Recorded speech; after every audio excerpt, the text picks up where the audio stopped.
நான் ரொம்ப சோகமாக இருக்கேன். என்னை யாருமே புரிஞ்சிக்கல. இத்தனை நாள் என் கூடவே இருந்தவங்க இனிமே உன்னோட தயவோ உன்னுடைய துணையோ தேவையில்லைன்னு உதறிட்டு போயிட்டாங்க. யாருக்குமே வேண்டாதவளாக இருக்கேன்.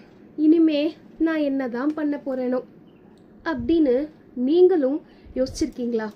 இல்லை யோசிச்சுட்டு இருக்கீங்களா? அப்போது இந்த கதையை கேளுங்க, இனிமே யோசிக்க மாட்டீங்க. ஒரு கிளாஸில் ஒரு டீச்சர் அங்கே இருக்கிற ஸ்டூடெண்ட்ஸ் எல்லாரும் முன்னாடியும் நான் ஒரு பொக்கிஷம் வச்சுருக்கேன், அந்த பொக்கிஷம் யாருக்கெல்லாம் வேணும் அப்படின்னு கேட்குறாங்க. ஸ்டூடெண்ட்ஸ் எல்லாரும் அப்படி சார் வந்துட்டு என்ன பொக்கிஷம்னு சொல்கிறாங்க அப்படின்னு சொல்லிட்டு யோசிச்சுட்டு இருக்காங்க. அப்போ உடனே அந்த சார் அவர்கிட்ட இருந்த பாக்ஸை ஓப்பன் பண்ணி அதில் இருக்கிற கோல்டு காயினை காட்டுறாங்க.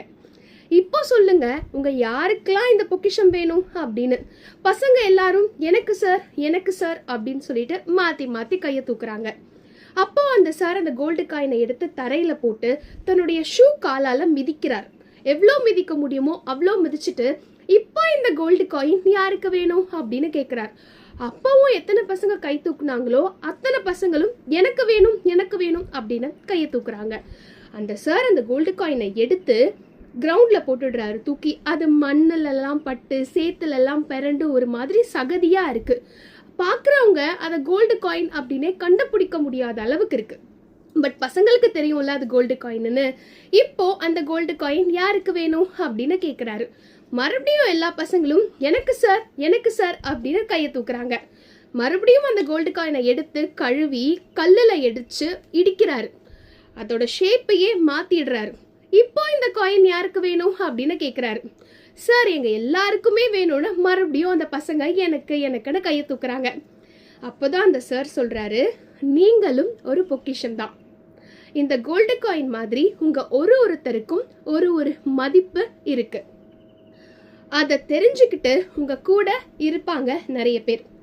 சில பேர் பாதியில விட்டுட்டு போயிடுவாங்க. அப்படி போகும்பொழுது ஒன்று உங்களுடைய மதிப்பு அவங்களுக்கு முழுசா தெரியாம இருக்கும். ரெண்டாவது உங்களுடைய மதிப்பு என்னன்னு தெரிஞ்சுக்க கூடிய அளவுக்கு அவங்களுக்கு அறிவில்லாத முட்டாளா இருப்பாங்க. கரெக்டா? அப்போ உங்க எல்லாருக்கும் ஒரு வேல்யூ இருக்குல்ல. நீங்களும் இந்த கோல்டு காயின் மாதிரி தான். நாளுக்கு நாள் உங்களுடைய மதிப்பு உயர்ந்துக்கிட்டே இருக்குமே தவிர ஒரு பொழுதும் தாழ்ந்து போகாது.